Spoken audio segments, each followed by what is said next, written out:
Genres are a funny thing.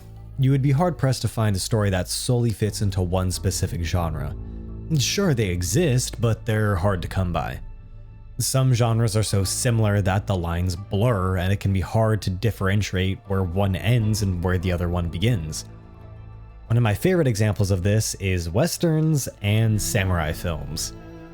A soul-overpowered man of the law comes into town, rids the town of the brutal gang running it, usually by outfighting the entire gang in a spectacular fight where the numbers are outrageously skewed against him, and then rides off into the sunset to fight another battle elsewhere.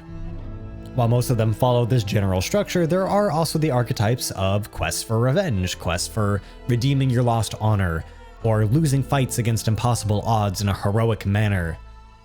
While both genres borrow heavily from each other, there is a subset of films and shows that are just so blatantly overlapped that I call them samurai westerns.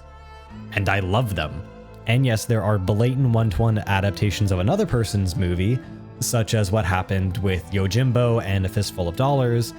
But aside from that, there's a lot of other ones that heavily borrow from one another, such as The Seven Samurai and The Magnificent Seven, Lady Snowblood and Kill Bill, or even how The Outraged borrows Kurosawa's storytelling method of having an unreliable narrator.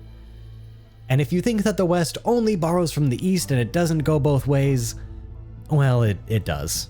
From all of Watanabe's works of Space Dandy, Cowboy Bebop, Samurai Champloo, to Chinese films like Hero and Little Big Soldier, which follow very familiar Western plot structures.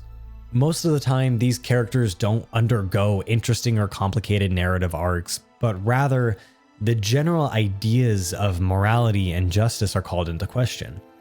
In samurai films, it has been described as a balance between Giri, or duty, and Ninjo, or human nature, compassion, empathy.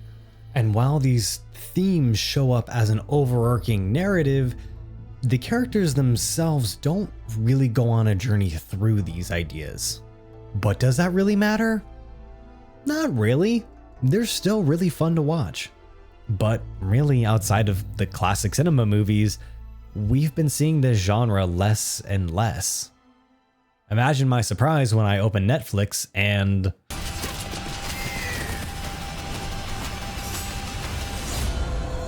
yeah, something about this show just clicked with me. We have a solo protagonist on the path of revenge that gathers allies, albeit reluctantly, in order to achieve their goal, and even ending the first season riding off into the sunset. Kinda. Now, you might come up with an argument of, is this really a samurai western? And yes, it absolutely is. I mean, come on. We have the classic stare-down duel, which is in every samurai and western film. We have the outnumbered fights, a quest for revenge. I mean, this show just makes me so happy. Blue Eye Samurai takes what I love about samurai western films and updates the formula in new and interesting ways. While yes, the conflict of Giri and Ninjo as tonal, overarching ideas of the narrative show up, a lot of the conflict happens within the characters themselves.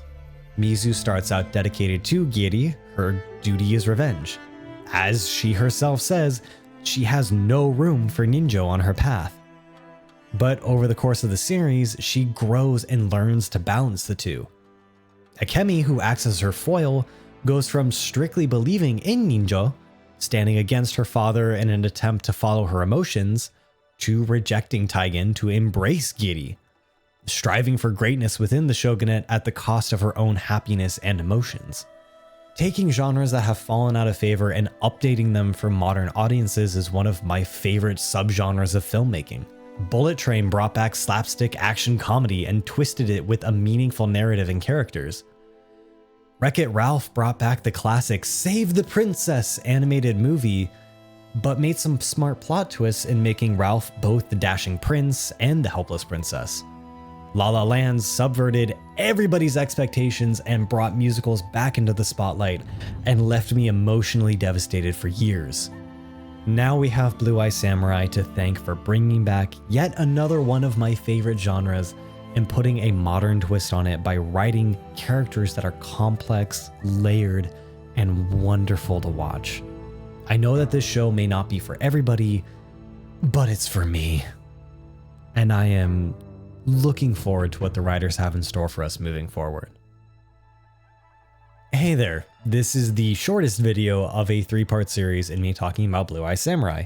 If you want to watch part 1, you can click here over here, and it's where I talk about how the show avoided the problem of the female protagonist feeling more like pandering rather than empowerment. I'm still writing part 3, talking about making movies for algorithms versus for people, so in the meantime, go watch other content. The internet is full of it. Or you could watch more stuff from me. Or you could catch me on Twitch, where I play games and read books. And maybe even play web games of Commander. I'm still trying to figure that one out. If you want to support the channel, you can give me money by clicking on the Patreon for early access to videos, or you could just like, comment, and subscribe to do all the algorithm things to appease the YouTube AI overlords.